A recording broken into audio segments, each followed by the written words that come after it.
Évitez la maison de retraite. 5 options moins chères et plus heureuses. Il existe une forme particulière de vertige que l'on ressent quand on comprend que quelqu'un d'autre est en train de décider de votre vie à votre place. Pas par malice, par habitude, par la force tranquille d'un système qui tourne depuis longtemps sans que personne n'ait songé à en questionner la direction. Je m'appelle Venceslas, j'ai 77 ans. J'habite une maison en pierre au bout d'une rue pavée dans une ville moyenne du sud-ouest, une maison que j'ai achetée avec ma femme Théodorine en 1986, l'année où elle était enceinte de notre fils cadet. Théodorine est morte il y a 5 ans d'une embolie pulmonaire silencieuse, un mardi matin de février, alors qu'elle faisait du café. La machine à café est toujours là. Je n'ai pas pu m'en débarrasser. Je ne cherche plus à comprendre pourquoi. Il y a 10 mois, mon fils Barthélemy est arrivé de Lyon avec son épouse. Ils se sont assis dans mon salon. Ils avaient imprimé des choses, des tableaux de tarifs, des photographies de couloirs propres, une brochure glacée pour un établissement appelé Les Jardins de l'Aurore, où une dame aux cheveux blancs souriait devant une fenêtre lumineuse, comme si elle attendait qu'on lui annonce une bonne nouvelle. Barthélemy a posé sa main sur la mienne. Il a dit, avec toute la douceur d'un homme convaincu d'avoir raison, « Papa, c'est raisonnable, c'est la suite logique des choses. » Je me souviens avoir regardé ses mains qui ressemblent aux miennes, et j'ai senti quelque chose se contracter dans ma poitrine, non pas de la peur, non pas de la tristesse, mais quelque chose de bien plus ancien et de bien plus solide que l'une ou l'autre, une résistance. La résistance d'un homme qui sait, dans ses os, qu'il n'a pas fini. Après leur départ, je suis restée seule dans le salon, avec les brochures étalées sur la table basse. La dame aux cheveux blancs me souriait toujours. Je l'ai retournée face contre table. Puis, je me suis mise au travail. Ce que j'ai trouvé au cours des semaines suivantes, je vais vous le donner sans détour. Pas par souci de performance narrative, parce que je pense à tous ceux qui sont assis en ce moment dans un salon semblable au mien, avec une brochure semblable, et une famille aimante qui leur propose une issue unique à un problème qui en comporte au moins 5. La première option, c'est l'aide à domicile, et elle est infiniment plus vaste qu'on ne le croit. Quand j'ai prononcé ces mots devant Barthélemy pour la première fois, il a eu ce petit mouvement des lèvres qui signifie « j'y ai pensé » et ce n'est pas suffisant. Ce mouvement m'a agacée, parce qu'il reposait sur une image inexacte, celle d'une aide à domicile comme d'une visite hebdomadaire sommaire, quelqu'un qui passe prendre l'attention et repart en 20 minutes. Ce n'est pas de cela que je parle. L'aide à domicile, dans sa forme complète et réellement organisée, c'est un système sur mesure. Vous évaluez avec précision ce qui est devenu difficile, pas ce que vous redoutez de devenir incapable de faire dans 10 ans, mais ce qui pose problème aujourd'hui, concrètement. Pour moi, les courses lourdes, la cuisine élaborée, certains soins d'hygiène après l'opération du genou, les démarches administratives que Théodorine gérait avec une compétence que je n'ai jamais égalée. Pour quelqu'un d'autre, ce sera différent. Le principe reste le même. Vous identifiez l'exact contour de votre besoin et vous embauchez pour ce contour-là, pas pour votre vie entière, pour les angles morts. J'ai trouvé Myrène Sou par le biais d'une association locale. Elle vient 4 fois par semaine. Elle est précise, discrète et possède cette qualité rare de savoir quand une pièce a besoin de silence. Elle m'aide avec ce qui est difficile. Elle repart à 13 heures et la maison me revient. Ce détail, la maison me revient, a une importance que l'on ne mesure bien qu'une fois qu'on l'a expérimenté. Ce n'est pas seulement une question de murs et de meubles, c'est la continuité d'une façon d'être. Mes livres sont disposés selon une logique que je suis le seul à comprendre. La lumière entre d'une certaine façon par la fenêtre du couloir à 16 heures en hiver. Le bruit du quartier a un rythme que je connais par cœur. Ces choses-là ne sont pas des détails sentimentaux. Elles sont le tissu de ce que je suis, et elles survivent parce que je reste ici. Financièrement, une aide à domicile bien structurée revient entre 1500 et 3500 euros par mois selon les heures et les régions. Une maison de retraite médicalisée, entre 3000 et 7000 euros avant charges supplémentaires. L'écart n'est pas mince. Il représente votre liberté, calculée en euros courants. La deuxième option est celle qui souffre le plus d'un problème de vocabulaire. Les résidences services seniors, ce qu'on appelle parfois logement foyer et qui dans d'autres pays s'appelle assisted living, ne sont pas des maisons de retraite déguisées. Cette confusion est dommageable et très répandue, y compris parmi les professionnels de santé qui orientent les familles.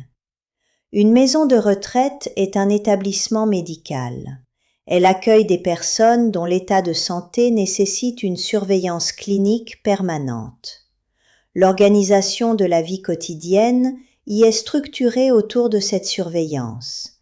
Les horaires, les repas, les espaces communs, les règles de cohabitation, tout découle de l'architecture médicale du lieu. On y vit selon un cadre qui n'a pas été pensé pour votre personnalité, mais pour la gestion collective d'états de santé variables. Une résidence service senior, c'est autre chose du tout. C'est un appartement, le vôtre, avec votre clé, votre boîte aux lettres, votre façon d'organiser votre cuisine. Les services, restauration collective, aide ponctuelle, animation, existent, sont disponibles, mais ne s'imposent pas. Vous les sollicitez quand vous le souhaitez. Vous ne les sollicitez pas quand vous n'en avez pas envie. La différence entre disponible et imposé est la différence entre l'autonomie et son absence. Pendant mes recherches, j'ai visité une résidence à 40 km d'ici. J'y ai rencontré une femme prénommée Isolde, 84 ans, qui y vivait depuis 3 ans. Elle avait apporté tous ses meubles, ses tableaux, ses habitudes. Elle prenait le petit déjeuner chez elle. Elle descendait déjeuner en bas 3 fois par semaine parce qu'elle aimait la conversation, pas parce qu'elle y était contrainte. Elle avait un abonnement de bibliothèque, sortait seule, rentrait quand elle voulait. Je lui ai demandé si elle avait le sentiment d'avoir renoncé à quelque chose. Elle a réfléchi sérieusement avant de répondre, ce qui m'a plu. Puis elle a dit « J'ai renoncé à un jardin que je n'arrivais plus à entretenir et à une solitude que je n'avais pas choisie. Le reste, je l'ai gardé. Coût moyen, entre 2000 et 5000 euros par mois, tout compris. Logement, charges, services disponibles. Pour des personnes qui vivaient seules dans un grand logement difficile à entretenir, le bilan financier peut même être favorable. Ce n'est pas mon choix, je ne quitte pas ma maison. Mais pour ceux qui sont prêts à quitter leur maison sans être prêts à quitter leur vie, c'est une option réelle, digne et distincte de ce que les brochures glacées représentent.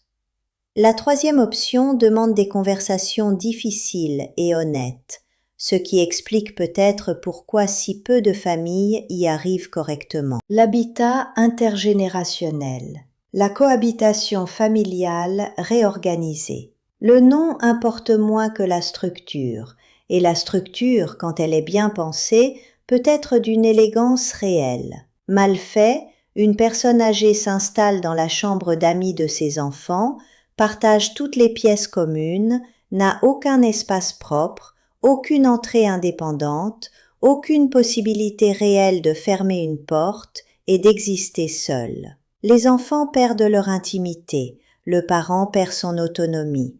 Tout le monde est reconnaissant en surface et épuisé en dessous. La politesse tient lieu de solution jusqu'à ce qu'elle n'y parvienne plus. Bien fait, un espace séparé, contigu mais autonome, avec entrée propre, cuisine propre, vie propre. Une dépendance aménagée, un studio adjacent, une maison mitoyenne réaménagée. La proximité physique sans la fusion des existences. J'ai parlé longuement avec une femme prénommée Solveig, 79 ans, qui a fait ce choix il y a 2 ans.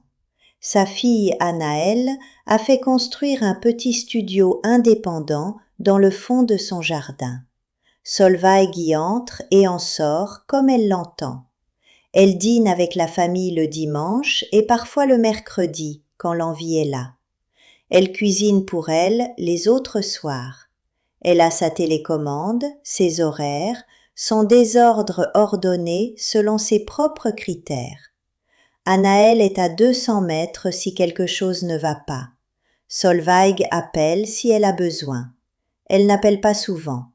Ce n'est pas le signe que le système échoue, c'est le signe qu'il réussit. Ce qui a rendu ce modèle fonctionnel, m'a expliqué Solveig, c'est une conversation menée avant le déménagement, longue, précise, parfois inconfortable. Qu'est-ce que l'autonomie signifie pour moi ? Qu'est-ce que l'intimité signifie pour vous? Où se trouvent les frontières et qui décide quand elles bougent? Ces questions ont été posées, répondues, consignées, pas comme un contrat juridique, comme une reconnaissance mutuelle entre personnes adultes qui se respectent.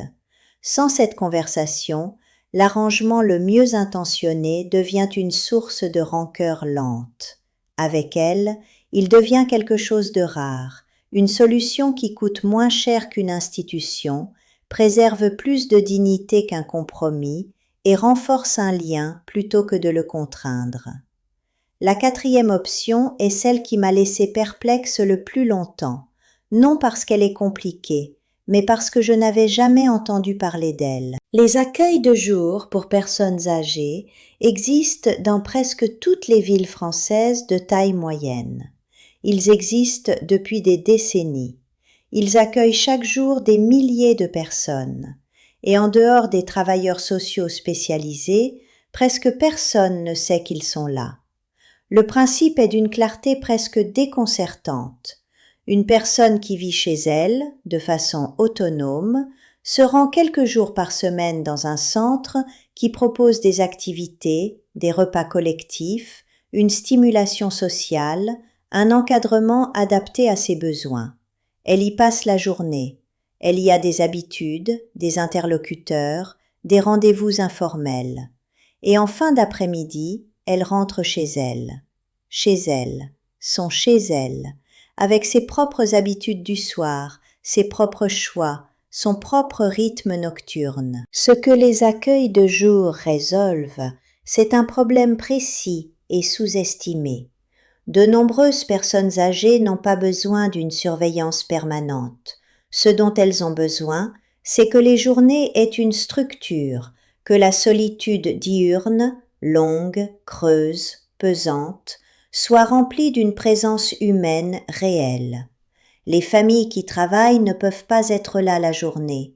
L'angoisse de savoir un parent seul de 9h à 18h, jour après jour, finit par peser sur tout le monde d'une façon que personne ne formule clairement, mais que tout le monde ressent. L'accueil de jour coupe cette angoisse à la racine sans déraciner la personne. La personne reste dans sa vie. Elle a simplement quelque part où aller pendant que les autres sont absents. Dans le centre que j'ai visité, une structure associative appelée le fil du jour, j'ai rencontré un homme prénommé Épiphane, 88 ans, qui venait là 3 matins par semaine depuis 2 ans. Il jouait au domino avec une concentration de compétiteurs. Il avait des opinions sur la qualité du café servi et ne se gênait pas pour les exprimer à voix haute, ce qui semblait être apprécié de tout le monde, y compris du personnel. Le soir, il rentrait dans son appartement à 5 minutes à pied. Il regardait les informations. Il mangeait ce qu'il voulait à l'heure qui lui convenait. Il dormait dans son lit. Le problème, m'a-t-il dit en déplaçant une pièce avec satisfaction, c'est que les gens cherchent une solution totale. Moi, j'avais un problème partiel. J'avais besoin de compagnie le matin,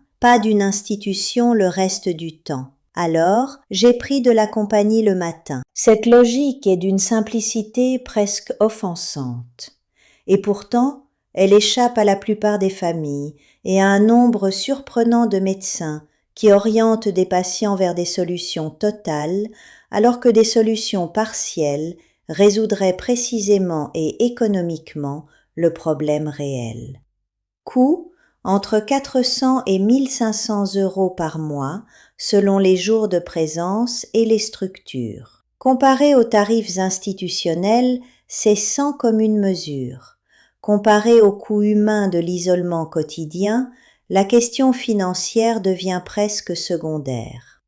La 5e option est celle qui m'a le plus surpris et celle qui m'a donné pour la première fois le sentiment d'une sécurité réelle. Cela s'appelle un réseau de voisinage solidaire pour seniors ou réseau villageois selon les appellations locales.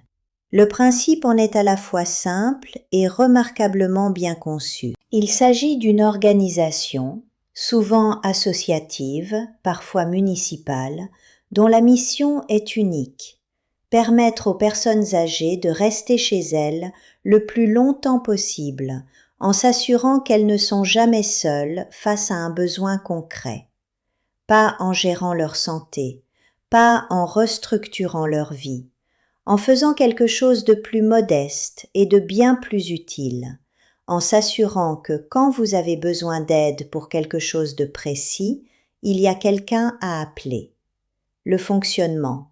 Vous adhérez, vous payez une cotisation annuelle, généralement entre 200 et 600 € à l'année, pas au mois, à l'année, et vous accédez à un réseau de bénévoles et de prestataires vérifiés. Transport pour un rendez-vous médical, aide pour un meuble à déplacer, quelqu'un pour accompagner à la pharmacie une semaine de grippe, une présence lors d'une période difficile, une orientation vers un professionnel de confiance quand la situation le requiert. Le réseau ne dirige pas votre existence, il ne planifie pas vos journées, ne surveille pas vos choix, ne s'introduit pas dans votre vie sans invitation. Il rend disponible une ressource. Et c'est précisément cette disponibilité, savoir que la ressource existe, qui rend l'indépendance durable plutôt que fragile. J'ai adhéré à un réseau local appelé Racine Commune il y a 7 mois. Ma cotisation annuelle s'élève à 380 €. J'ai appelé 2 fois, une fois pour un transport vers un cardiologue à 40 km, une fois quand une canalisation a montré des signes inquiétants et que je voulais l'avis de quelqu'un avant d'appeler un plombier. Les 2 fois, quelqu'un est venu. Les 2 fois, la situation a été réglée. Les 2 fois, je suis retournée à ma vie. Mais ce que l'adhésion m'offre, ce n'est pas seulement ces 2 interventions. C'est la certitude que la 3e appel, si elle devient nécessaire, ne trouvera pas le vide. Que vieillir seul dans cette maison ne signifie pas vieillir sans filet. Que l'autonomie n'est pas un pari risqué que je prends contre le temps, mais un choix soutenu par une structure invisible et fiable. Cette certitude-là a une valeur que les tableaux de tarifs comparatifs ne savent pas mesurer. Elle change la façon dont on se lève le matin, elle change ce qu'on voit quand on regarde sa maison. Il y a 10 mois, j'étais assis dans mon salon avec une brochure pour un établissement à 9 000 € par mois, conçu pour faire de moi une entrée dans un registre, une chambre dans un couloir, un nom sur un tableau de distribution des médicaments.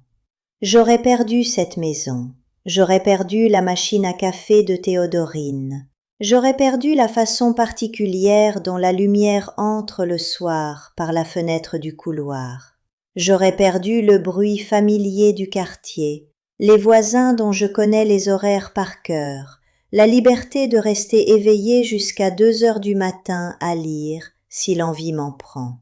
J'aurais perdu moi-même, la version particulière, difficile, entêtée et vivante de moi-même que 77 ans de vie ont lentement, précieusement construite. Au lieu de ça, je suis là. Mirensu vient 4 fois par semaine et repart à 13 heures. Racine commune est un coup de téléphone. Je sais ce qu'est vraiment une résidence service senior, ce qu'est vraiment un accueil de jour, ce qu'est vraiment un habitat partagé bien organisé. Je sais qu'il existe des options, 5 au minimum, probablement davantage pour qui cherche au-delà. Barthélemy ne savait pas que ces options existaient. Sa belle-mère ne le savait pas non plus. Le médecin généraliste de Théodorine, qui l'avait vue pendant 20 ans, n'en a jamais parlé à personne dans ma famille. Ce n'est pas qu'ils sont négligents ou mal intentionnés, c'est que le système a une gravité particulière, une orientation naturelle vers les solutions packagées, visibles, institutionnelles. Personne ne tire profit de vous expliquer qu'un réseau associatif à 380 € par an peut couvrir un besoin que vous pensez ne pouvoir résoudre qu'à 6 000 € par mois dans un établissement spécialisé. Vous avez le droit de résister à cette gravité. Vous avez le droit de vous asseoir à votre propre table, dans votre propre maison, et d'ouvrir un navigateur et de chercher autre chose. Vous avez le droit d'appeler des associations, de visiter des résidences, de poser des questions directes, de rejeter la première réponse si la première réponse est fausse pour vous. Vous avez le droit de dire « pas comme ça »,« pas maintenant ». Il doit exister autre chose, parce qu'il existe autre chose, au moins 5 autres choses, et probablement bien d'autres encore, pour qui continue à chercher avec la même colère tranquille et utile que celle qui m'a maintenu en vie à ma propre table ce soir-là, pendant que la dame aux cheveux blancs souriait, face contre table, à côté de la machine à café de Théodorine. Je cherche encore, je trouve encore, je suis encore là, c'est le point. Ça a toujours été le point.